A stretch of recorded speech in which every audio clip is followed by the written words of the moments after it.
ಮುಂದಿನ ತಿಂಗಳು ಏನು ಜನಗಣತಿ ಬರ್ತದೆ ಅದೇ ಪ್ರೋತ್ಸಾಹವನ್ನು ಅಲ್ಲಿ ಲಿಂಗಾಯತ ಅಂತ ಬರೆಸಿಬಿಟ್ರೆ ಹೆಚ್ಚಿನ ಶಕ್ತಿ ಮತ್ತೆ ಬರ್ತಕ್ಕಂಥ ಒಂದು ವ್ಯವಸ್ಥೆ ಅದು ನಾವು ಮಾಡ್ತಕ್ಕಂಥದ್ದು ಬಹಳ ಮುಖ್ಯವಾಗಿ ನಾವು ಮಾಡ್ತಕ್ಕಂಥದ್ದು. ಆ ಧರ್ಮ ಕಾಲಮಿನಲ್ಲಿ ಲಿಂಗಾಯತ ಅಂತ ಬರೆಸಿರೋ ಮುಗಿದು. ಯಾಕೆ ಇದನ್ನೆಲ್ಲ ಹೇಳ್ತಾ ಇದ್ದಾರೆ ಅಂತಂದರೆ ಜನಗಣತಿ ಒಳಗೆ, ಹಿಂದಿನ ಜನಗಣತಿ ಒಳಗೆ ಬರೀ 16,000ನೋ 18 ಲಕ್ಷನೋ ಏನೋ ನಾವು ಆಗಿದ್ದೀವಿ ಎಲ್ಲ. ಈಗ 1,20,00,000 ಏನೋ ಇದ್ದಂಥ ಜನ ಈ ಲಿಂಗಾಯತರು ನಮ್ಮ ಜನಗಣತಿ ಒಳಗೆ, ಮೊನ್ನೆಯ ಜನಗಣತಿ ಒಳಗೆ 18-20 ಲಕ್ಷಕ್ಕೆ ಬರ್ತಕ್ಕಂಥ ಒಂದು ವ್ಯವಸ್ಥೆ ಆಗಿದೆ. ಅದಕ್ಕೆ ಅನೇಕ ಕಾರಣಗಳಿದ್ದಾವೆ, ಇಲ್ಲ ಅಂತ ಅನ್ನೋದಿಲ್ಲ.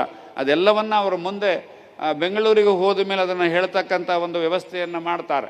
ಅದೇ ರೀತಿಯಾಗಿ ನಾಳೆ ಬಂದಾಗ ಆ ಕಾಲಮಿನಲ್ಲಿ ತಪ್ಪದೆ ಎಷ್ಟು ಜನ ಬಂದಿದ್ದೀರಿ ಎಲ್ಲರೂ ನಿಮ್ಮ ಮನೆಯಾಗೆ ಇರ್ತಕ್ಕಂಥವರಿಗೆ ಅದನ್ನು ಮಾರ್ಗದರ್ಶನವನ್ನು ಕೊಡ್ರಿ. ಅವರು ಬಂದಾಗ ತಪ್ಪದೆ ಕೂತ್ಕೊಂಡು ಸರಿಯಾಗಿ ನೋಡಿ ಅದನ್ನು ಬರೆಸ್ರಿ. ಯಾಕೆಂದರೆ ಒಮ್ಮೊಮ್ಮೆ ಪೆನ್ಸಿಲ್ನಲ್ಲಿ ಬರ್ಕೊಂಡು ಹೋಗ್ತಾರೆ ಅವರು. ಹಾಗೆ ನಾವು ನೋಡಿವಿ ಇಂಥವೆಲ್ಲ ಅಷ್ಟು ಪೆನ್ಸಿಲ್ನಲ್ಲಿ ಬರ್ಕೊಂಡು ಹೋಗ್ತಾರೆ. ಅಲ್ಲಿ ಹೋಗಿ ಅಳಿಸಿ ಮತ್ತೆ ಅದಕ್ಕೆ ಬೇರೆ ಬರೆಯತಕ್ಕಂಥ ವ್ಯವಸ್ಥೆ ಆಗ್ತದೆ.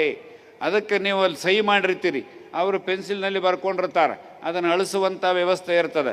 ಅದಕ್ಕೆ ಪೆನ್ನಿನಲ್ಲೇ ಅವರು ಲಿಂಗಾಯತ ಅಂತ ಬರೆಸಿದ್ದನ್ನು ನೋಡಿ ನೀವು ಸಹಿ ಮಾಡತಕ್ಕಂಥ ವ್ಯವಸ್ಥೆಗೆ ಬಂದರೆ ಈ ಧರ್ಮ ಮತ್ತೆ ಬೇಕಾದಷ್ಟು ಗೊತ್ತಕ್ಕಂಥ ಸರ್ಕಾರದಿಂದ ಏನೆಲ್ಲ ಸಿಗ್ತಕ್ಕಂಥ ವ್ಯವಸ್ಥೆಗಳು ಬರ್ತಾವೆ. ಈಗ ಹೆಂಗೆ ಅಲ್ಪಸಂಖ್ಯಾತರ ಅವ್ರ